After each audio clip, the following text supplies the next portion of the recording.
je change de livre alimentaire. De recette. Exactement, c'est exactement ça. Je change de livre alimentaire et on se retourne plus. Faut savoir pourquoi tu fais les choses. Tu vois, si tu suis le sens. Voilà.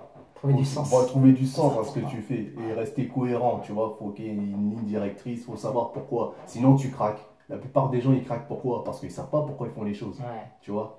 Ils se réveillent un matin, allez, je vais arrêter de fumer ou alors je deviens végétarien. Ils savent pas pourquoi. Ils savent pas pourquoi. Et c'est pour ça que dans les moments difficiles, les personnes abandonnent parce qu'elles n'ont pas cette clarté, comme on parlait tout à l'heure, cet objectif, la destination du GPS. Exactement. Tant qu'on ne sait pas où on va, eh ben, on ne sait pas où on va. Exactement, faut que ta feuille de route soit carrée et pointue, que ce soit clair. Et sur ta feuille de route alimentaire, justement, ouais. Comment est-ce que tu t'organises? Est-ce que parce qu'on rappelle, végétarien, vegan.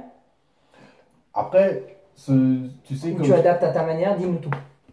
J'ai du mal avec les appellations, tu vois, parce avec les étiquettes. Avec les étiquettes. Ouais. Bon, là, j'ai dit végétarien. Ouais. Bon, je mange pas de chair animale, quoi, tu vois. Il n'y a pas de poisson, pas de viande, pas de crevettes, et voilà. Okay. Tu vois. Comment je m'organise? Bah, j'ai réappris à cuisiner, quoi. Ouais, c'était bien.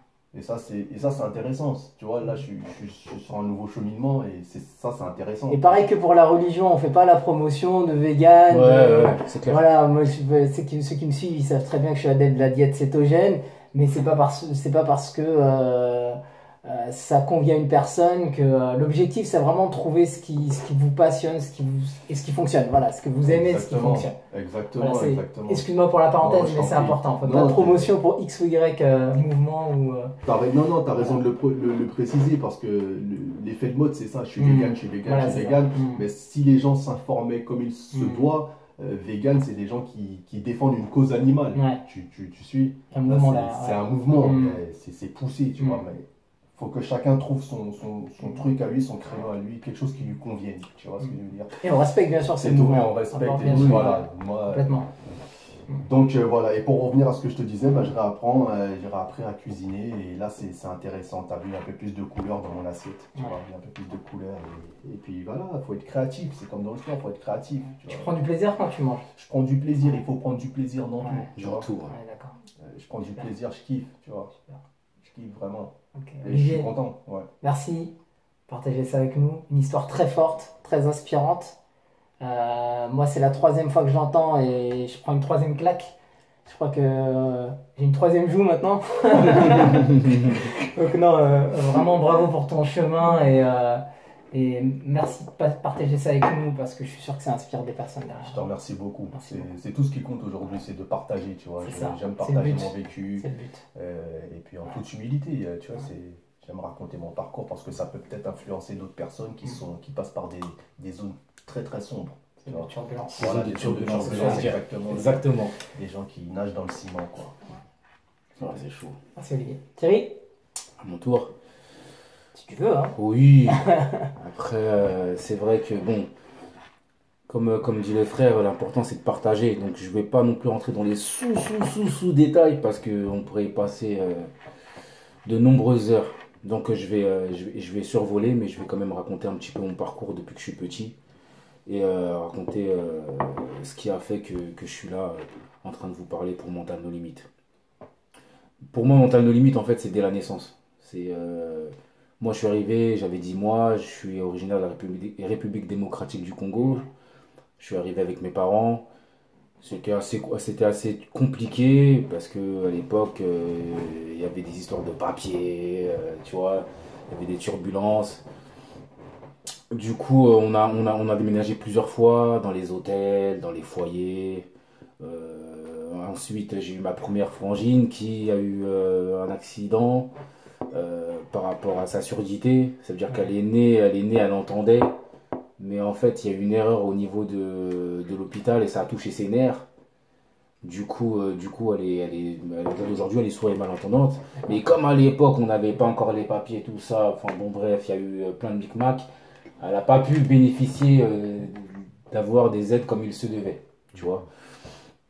Donc ça, c'est quand même quelque chose qui m'a assez marqué. Ce qui m'a aussi assez marqué et qui a forgé mon mental depuis que je suis petit, c'est qu'à l'époque, les enfants, ils n'étaient pas choyés comme... J'ai rien contre les parents qui choyaient leurs enfants, hein. Moi-même, j'ai 2 enfants et voilà, je leur donne ce qu'il faut donner, mais je leur donne pas non plus trop, parce que c'est pas leur rendre service. Après, ça c'est un avis personnel. Donc voilà. Euh, J'étais obligé de rester un petit peu tout seul chez moi, quand ma mère partait, quand mes parents partaient au travail, et j'avais 4 ans et demi, 5 ans, tu vois. Mais il n'y avait pas le choix. Hmm. À l'époque, dans les années 80, il n'y avait pas le choix, tu vois. Et j'avais ma soeur qui avait 3 4 mois, et je lui donnais le biberon normal, tu vois. Toi, t'avais quel âge? Moi, j'avais 50. 5 ans. 5 ans, ouais. Ok. Donc moi, je me rappelle d'une anecdote qui, jusqu'à aujourd'hui, me fait sourire et qui me donne de la force, justement, quand ça va mal.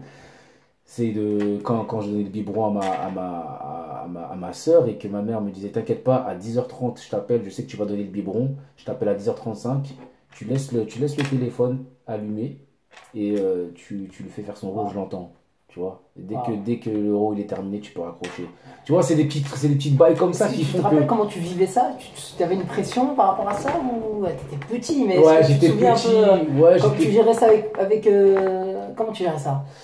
Non, j'avais pas spécialement de pression parce qu'en fait, je pense que ma mère m'a inculqué que c'était comme ça que ça devait se faire et qu'on devait s'entraider, tu vois, tout simplement. Mais c'est vrai que des fois, c'était dur. Ouais. Des fois, c'était dur. Il y a eu des périodes plus simples que d'autres. Je sais que quand je suis arrivé sur Sartrouville, par exemple, ça c'était, j'avais quoi? J'avais 7 ans. On arrivait un été et on arrivait en mode détresse. Bon, on avait un studio et tout, c'était cool. Mais à l'époque, il n'y avait pas de télé, tu vois. Mm. Et moi, je dis ça, on dirait je me plains, mais ça devait être encore pire pour ma frangine. À l'époque, on était que deux, mais ma frangine a été sourde. Mm. Donc, il n'y avait pas de télé, il y avait que la radio. Mm. Donc, moi, j'entendais la radio. Mais Ouais, elle, ouais. c'était que dalle. Ça veut dire qu'on était tous les deux, tu vois, comme, Mm. tu vois, entre guillemets, des souris. Mm. Et on devait s'accommoder de la situation, tu vois. C'était pas simple. Pareil, un truc qui me fait sourire maintenant. Je me rappelle, on était au deuxième étage d'un immeuble et je voyais la gare de loin. Je voyais les trains arriver. Et à chaque fois, j'étais là par ma fenêtre. Et à chaque fois qu'il y avait un train, je me disais, ah, c'est maman qui rentre, c'est maman qui rentre. Et j'attendais longtemps. T'attendais. J'attendais longtemps, mais voilà, tout ça, ça m'a forgé. Ouais. Pareil, quand ma soeur, donc, du coup, elle a été dans une école spécialisée. Et pareil, ma mère faisait les ménages le matin, mon père aussi sortait le matin. C'était moi qui devais m'occuper un petit peu de ma frangine. Donc, elle me pliait les habits pour ma soeur, elle me pliait mes habits pour moi. Elle me dit, tu vas faire ça, ça, ça, tu chauffes le lait, boum, boum. Et à 6h du matin, tapante, 6h du matin, tu descends parce qu'il y a le bus pour Bourg-la-Reine qui Ouais. vient chercher, ta frangine. Donc tu la descends au bus, à l'arrêt de bus. Ouais, moi je me levais à 5h, 5h30, tu vois, j'avais 7 ans, je me levais 5h, 5h30 pour descendre ma soeur à 6h30, pour pas mentir, 6h30. Et c'est des choses qui te marquent en fait, Ouais. hein. Franchement, c'est des choses qui te marquent et qui font qu'en fait, plus tard, je suis devenu quelqu'un, même si pendant une période, ça veut dire la vingtaine, parce que malheureusement, tu es influençable, Mm.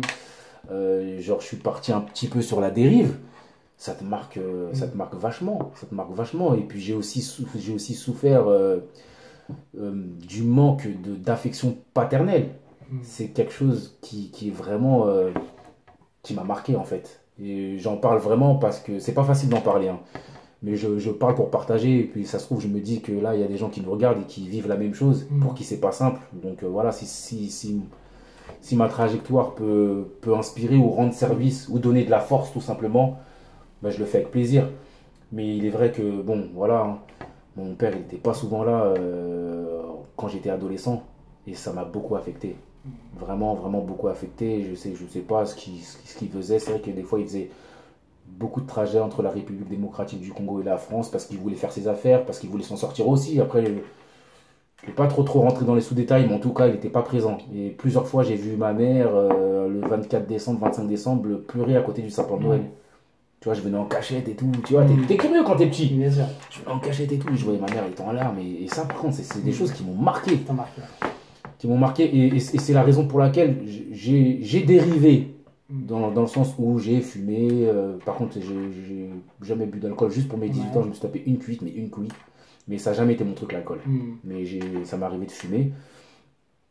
J'ai toujours essayé d'avoir une certaine ligne, même s'il y a eu un moment où je suis parti sur le côté gauche, Ouais. j'ai quand même eu une ligne, on va dire, tu vois, un peu biscornue, pardon, parce que ma mère m'a toujours conseillé, m'a toujours dit, quoi qu'il arrive, mon fils, je veux pas que tu fasses de prison, quoi qu'il arrive, mon fils, tu sais très bien d'où on vient, regarde, il y a tes soeurs et tout, t'es l'exemple de la famille, il faut que tu restes droit, je veux pas que tu me fasses des trucs bizarres, pourtant, tu vois, j'habitais dans un quartier Et dans les quartiers, t'es super influençable. J'ai fait des bêtises, Mm. et il y a des bêtises pour lesquelles je me suis pas fait attraper. Dieu merci, et heureusement pour moi. Mais genre, je suis jamais allé jusqu'à l'extrême parce que ma mère, ça a toujours été ma source d'inspiration. Et je sais que le fait d'avoir. Si par exemple j'aurais fait de la prison, ça l'aurait canné. Mm. Donc c'était comme toi, c'était comme une ligne directrice, il y avait une frontière à pas franchir. Voilà, en fait. j'étais un peu turbulent. Ouais. Mais tu savais voilà. contrôler à un moment donné parce que tu avais ça qui revenait. J'avais ça qui revenait. Vous savez, quand t'es un jeune homme, t'as, je sais pas, 15, 14, 15 ans, que tu vis dans le quartier, que voilà, tu galères avec tes potes, ou des fois il y a des échauffourées avec la police et que ça commence à jeter des pierres. Bon, tu jettes une pierre, t'en jettes deux. Bon, après, quand tu vois que ça commence à chauffer, tu pars. Tu pars, pourquoi? Parce que tu te dis, si je me fais arrêter, ma mère, là, ça fait 8 mois que mon père, on l'a pas vu. Tu vois, elle est toute seule à vivre, elle fait un travail. Si en plus, moi, je tape de la tôle ou de la garde à vue, ça va la tuer, quoi, tu vois. Donc, voilà, c'est quelque chose sur lequel je tiens à appuyer. Même si maintenant, j'ai de très bonnes relations avec mon père, parce que la rancœur ne sert à rien. Sachez-le, la rancœur ne sert à rien. Pourquoi? Parce que si un jour, à un moment, j'ai eu une conversation avec mon père et je lui ai dit les choses. Et c'était il n'y a pas si longtemps que ça. Ça se compte en moi, en fait. Et sincèrement, ça m'a libéré. Tu vois, ça m'a libéré. Ne restez pas, en fait, avec les choses enfuies au fond de votre cœur. Il faut communiquer. Il faut communiquer avec ses enfants, il faut communiquer dans l'amitié, il faut communiquer avec son frère. Au travail, il faut communiquer. La communication, c'est la vraie communication. Parce que là, c'est vrai qu'en 2018, on est beaucoup dans les réseaux sociaux, c'est bien, mais bon. La vraie communication. J'ai quelque chose à te dire, tu m'as fait quelque chose de mal, je viens, je te parle. Même si ça fait mal, je te le dis. Tu t'exprimes. Voilà, tu t'exprimes. Tu vois, faut pas avoir peur de parler. Pendant 15 ans, j'en ai voulu à mon père. D'avoir pendant un moment lâché ma mère, ne pas avoir été là, pareil. Je jouais à un bon niveau au foot, je jouais au Racing dans le 92, en fin des années 2000, quand la France a gagné la Coupe du Monde. J'avais 17 ans. J'ai joué un petit peu au Racing, donc j'ai touché un bon petit niveau. Et moi, mon rêve, mon plus grand rêve, c'était que mon père vienne me voir, quoi. Tu vois, quand j'étais petit et que j'ai commencé à jouer au foot, c'est mon entraîneur qui venait me chercher au balcon. J'ai mis 2 ans, voire 3 ans à jouer au foot en club. Je réclamais à mes parents. Bah, après, je sais que ma mère n'avait pas la possibilité. Et mon père, lui, il s'en foutait, quoi. Ça, c'est quelque chose qui m'a marqué. Et je rebondis sur ce que disait le frère tout à l'heure. Moi, c'est pas ce genre d'image que j'ai envie de montrer à mes enfants. Même si je suis pas quelqu'un de parfait, hein. Personne n'est parfait. Mais il y a une ligne directrice à montrer. Moi, si un jour je pars, j'aimerais au moins que mes enfants ils se disent, si un jour, par exemple, ils ont une interview, ils ont la chance d'être interviewés par Ashraf, qui sait, hein, et qu'on demande à mes enfants, qu'est-ce que vous avez pensé de votre père? J'aimerais juste qu'ils se disent, bah, franchement, notre père, c'était quelqu'un de courageux. Ah, c'est le mot, courageux. Ouais, courageux, qui faisait tout pour nous. Tout simplement, Un peu comme l'exemple que tu prenais au tout début de la mère de famille. Ouais, c'est ça. C'est ça, là, le courage. Voilà, le courage. Moi, ma mère, elle m'a marqué. Moi, quand je me lève le matin à 7h et que je suis fatigué, et je me dis, j'ai pas envie d'aller au travail. Ça arrive à n'importe quelle personne, hein. Ça arrive à tout le monde. Ça nous embête d'aller au boulot. Et que je regarde la montre et que je me dis, ça fait 2 heures que ma mère, elle est réveillée. Et ma mère, elle a plus de 45 piges. Tu relativises. Je me dis, bon, allez, vas-y. Tu vois. Donc voilà, c'est important. Et donc, voilà, pour en revenir au début, à la genèse, pour moi, la mentale, c'est depuis le début, en fait. C'est un cheminement. C'est un cheminement. Et quand je suis arrivé sur la région nantaise, pour la petite histoire, donc je me suis séparé de la mère des petits, je me suis retrouvé tout seul. Mais paradoxalement, je la remercie aussi, c'est peut-être la meilleure chose qui me soit arrivée. Parce que j'avais besoin aussi de me retrouver tout seul, quelque part. Parce que j'avais quelque chose d'enfui en moi, même pas par rapport à elle, mais par rapport à mon enfance. Quand vous avez un problème avec votre enfance et que vous ne l'avez pas réglé, et ben, cette chose-là arrive dans votre couple. Est-ce que tu savais que c'était ça? Ou est-ce que c'était vraiment inconscient, c'était caché? Je savais que c'était ça. Au fond. Mais je me le cachais, je ne voulais pas me l'avouer. D'accord. Mais faut être honnête, hein, quand tu dors, quand tu regardes le plafond comme le faisait le frère, quand il cogitait, il faut être vrai avec soi-même. Tu le sais. Ça enfuit au fond de toi, mais tu le sais. Tu le sais, mais j'avais pas le courage de parler à mon père, je sais pas pourquoi. Genre, j'ai parlé à mon père que l'été dernier.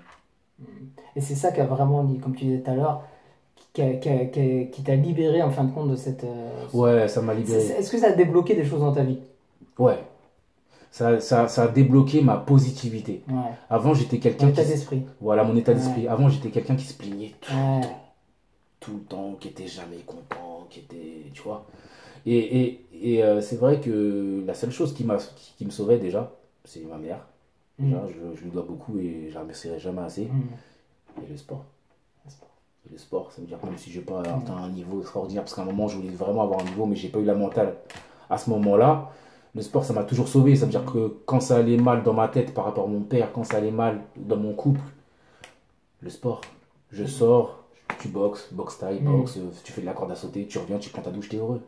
Ta smile, ça te libère. Tu vois, les endorphines font effet, donc t'es bien. Tu vois, et puis quand tu vois ta frangine qui est malentendante, qui s'en est bien sortie aussi, quand tu vois, en fait, faut essayer de relativiser au maximum. C'est pas facile, mais faut relativiser. Je suis là, certes, j'ai eu des problèmes avec mon père, mais en même temps, je suis en bonne santé. En même temps, si je relativise toujours, et c'est pour ça que je lui ai jamais manqué de respect non plus. Parce qu'en même temps, c'est lui qui m'a payé le billet pour venir ici.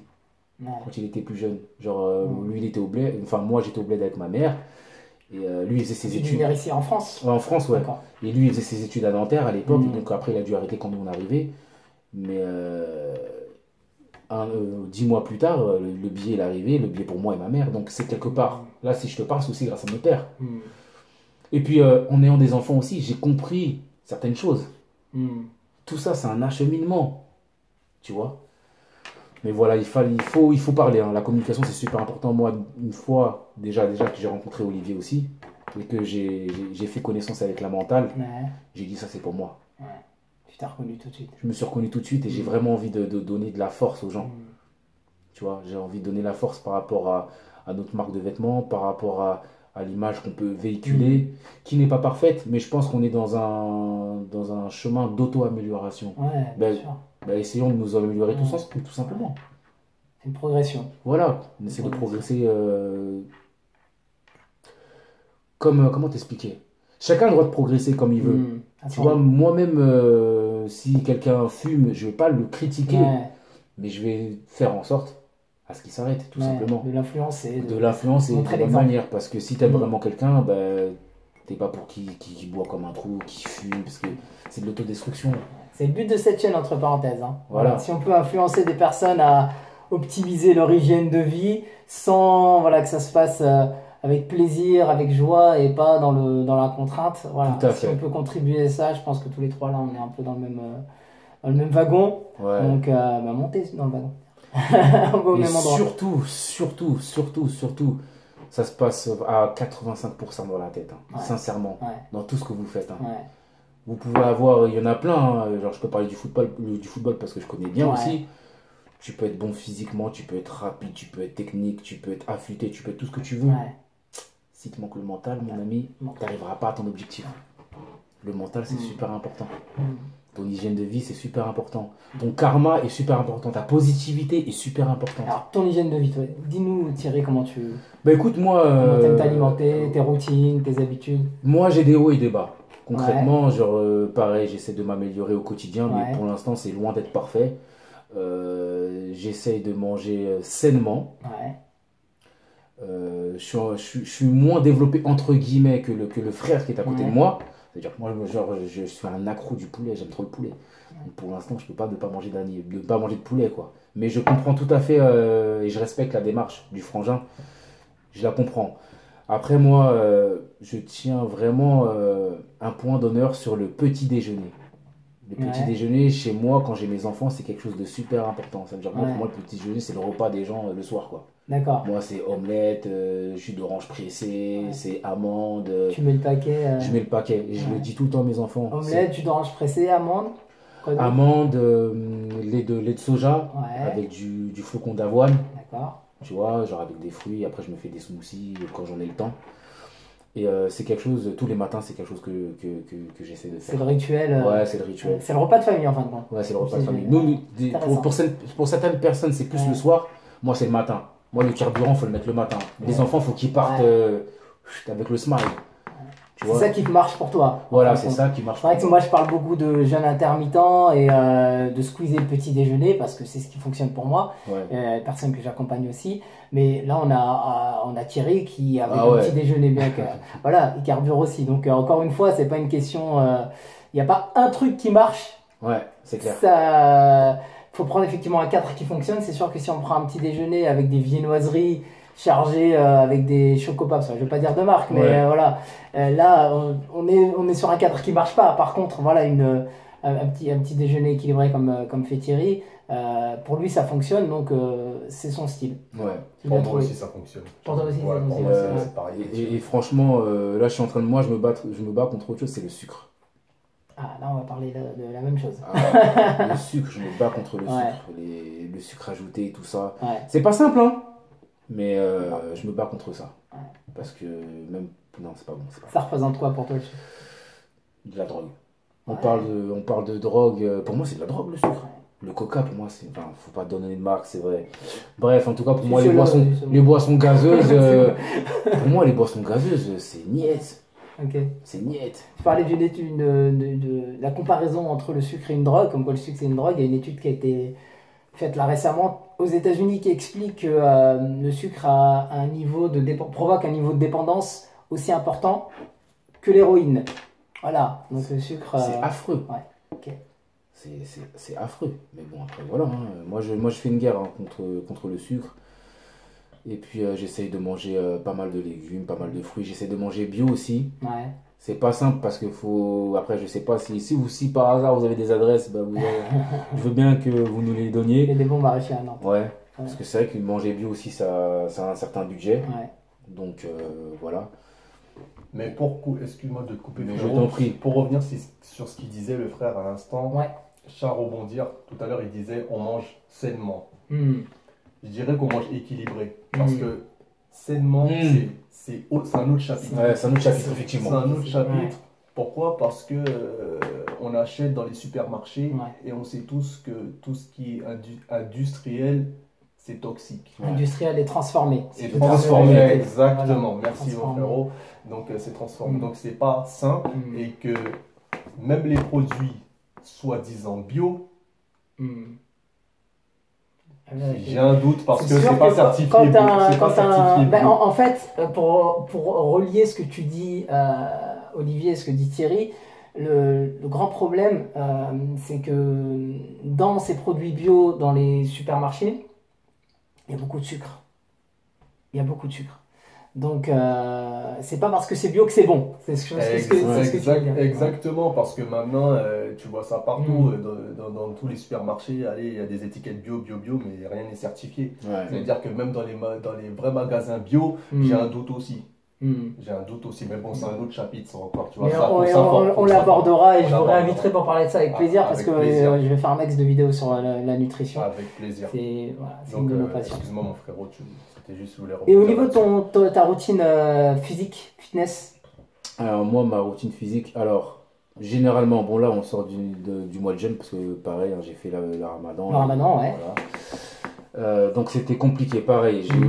Ma mentale a été mise à rude épreuve. Ouais. Et niveau sport, j'ai pas été très, très, très, très sérieux. Mais j'aime bien quand j'ai ces phases-là parce que une fois que j'en sors, je suis inarrêtable. Qu'est-ce qui t'a perturbé du coup? Ce qui m'a perturbé, Ouais. c'est qu'en fait, depuis un mois, j'ai eu un nouveau travail Ouais, avec un nouveau rythme. ouais. C'est-à-dire qu'avant, j'avais des horaires décalés, 17h, 1h, 1h, 17h, et puis je travaillais vraiment juste à côté de chez moi. Mhm.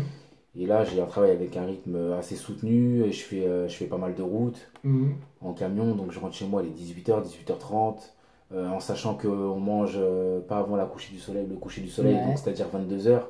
Donc tu manges, il est tard. Si tu as envie de remanger, il faut te lever avant 4h30. Alors que tu te lèves à 6h. Je cherche pas d'excuses, hein, je raconte juste Voilà. mon. C'est juste pour le jeûne du ramadan. Voilà, En fait, voilà. On ne s'alimente pas, on ne boit pas du lever du soleil au coucher du soleil. Ce Ouais. qui fait qu'arriver à 22h quand tu Ouais. romps le jeûne, Ouais. t'as pas forcément l'énergie pour aller faire du workout. Voilà, j'étais carbo. En fait, je l'avais avant, avec mon ancienne routine et mon Ouais. ancien travail, mais là, avec le nouveau boulot, t'emmagasines des informations, ça m'a demandé pas mal d'énergie. Ça te prend beaucoup d'énergie. Donc, du coup, j'étais vraiment amorphe. Et on va dire hors du contexte du Alors, ramadan, comment hors est-ce que du- tu t'entraînes? Hors du contexte du ramadan, je m'entraîne 3 fois par semaine. Ouais. Voilà. En fait, je m'entraîne 2 fois par semaine tout seul. Mhm. Je me fais des petits circuits où je répète le circuit qu'on a fait à la Rigripierre le dimanche Ouais.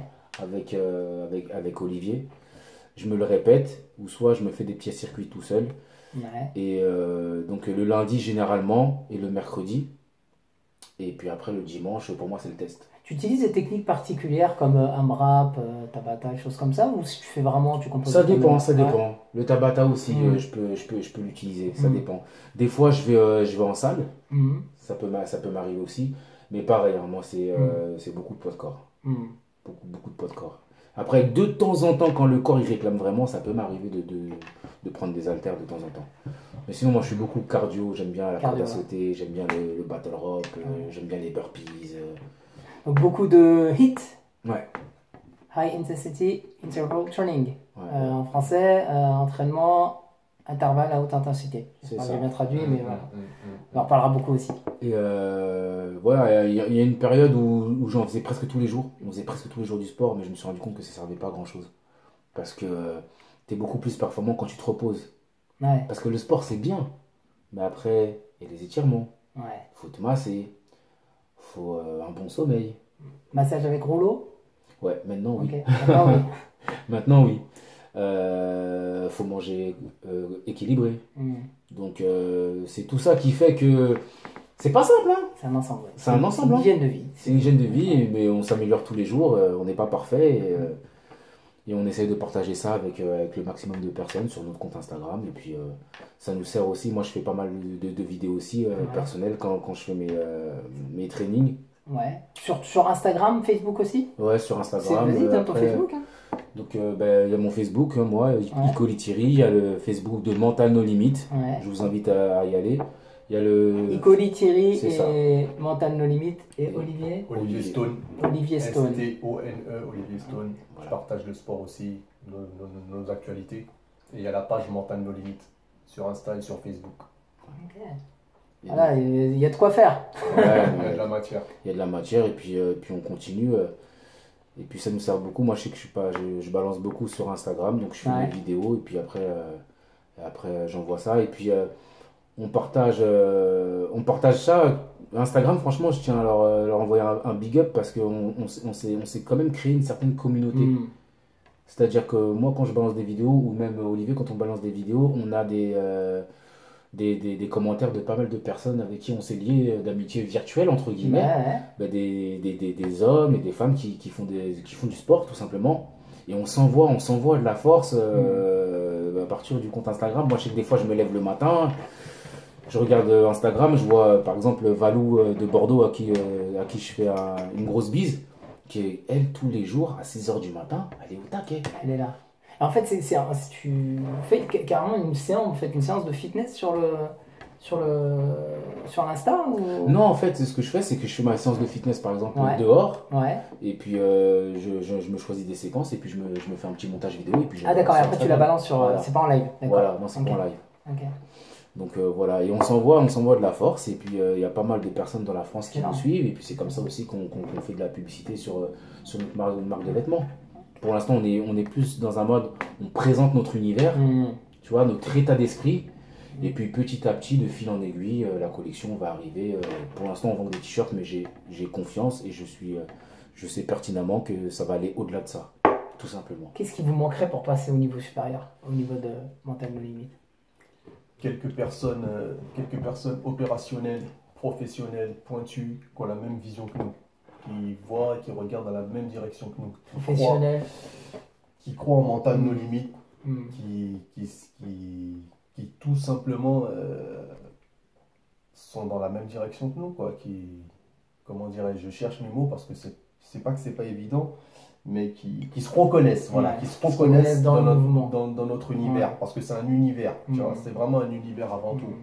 Et ces personnes, elles auraient quelle capacité? Qu'est-ce que... On va dire les choses comme elles Ouais. sont. Vous cherchez peut-être des personnes, vous cherchez des investisseurs. C'est même pas qu'on cherche, ça veut Ouais. dire que ça viendra tout naturellement, je pense, Ouais. tu vois. Je pense qu'on va toucher les gens, certaines personnes, les personnes qui se sentiront concernées Hmm. viendront nous voir tout naturellement, comme Mm. tu es venu me voir tout Mm. naturellement, tu vois. C'est Mm. par rapport au champ d'énergie qu'on dégage. Hmm. Par exemple, une personne dans le marketing pour nous encadrer, pour nous donner de bonnes idées, tu vois. Il nous manque de quelques personnes comme ça, Ouais. pointues, qui puissent voilà, nous aider à développer mental nos limites comme il se doit, parce qu'on peut pas faire tous, on peut pas tout faire tous les deux, tout seul en tout cas, tu vois. C'est bien parce qu'on est dans notre truc à nous, mais au bout d'un moment, si on veut évoluer, comme là on cherche à évoluer au quotidien, ben, il nous faut quelques personnes, Des compétences. Ouais, des compétences. Et mais surtout des personnes qui s'inscrivent dans l'état d'esprit. Exactement, exactement. Ouais, par contre, oui. C'est très Ouais, c'est important, important. c'est très important, tu vois, parce que bon voilà quoi. Il faut qu'on ait le même champ d'énergie positif. Voilà. C'est super important. C'est une grande aventure, c'est pour toujours. Ça veut dire que les personnes qui voudront se greffer à nous, c'est pas à moitié. C'est pas à moitié, c'est à fond. C'est tout. C'est tout ou rien. Voilà, c'est tout ou rien. Voilà, c'est notre état d'esprit, c'est tout ou rien, c'est pas entre les deux. On tourne pas la page, on change de livre. On change de livre, exactement. Exactement, frérot. Exactement. Olivier, Thierry, c'était un vrai plaisir, un vrai bonheur. Je pense que vous avez aussi kiffé ce moment d'échange, deux histoires très fortes, une marque lourde qui arrive sur le marché, avec aussi un état d'esprit. Donc partagez cette vidéo parce qu'elle est vraiment, je pense qu'elle est vraiment inspirante. Si vous êtes sur YouTube, abonnez-vous à la chaîne, cliquez sur la petite cloche, je crois que ça marche encore pour avoir les notifications dès que les nouvelles vidéos arriveront. Messieurs, je vous dis à très bientôt sur les terrains de Nantes et puis au-delà, parce que je suis sûr que ça va se développer. Et puis moi je vous dis à très très bientôt pour une prochaine vidéo. Bis, à bientôt. Force à vous. Double force, merci beaucoup. Bye bye. Ça marche.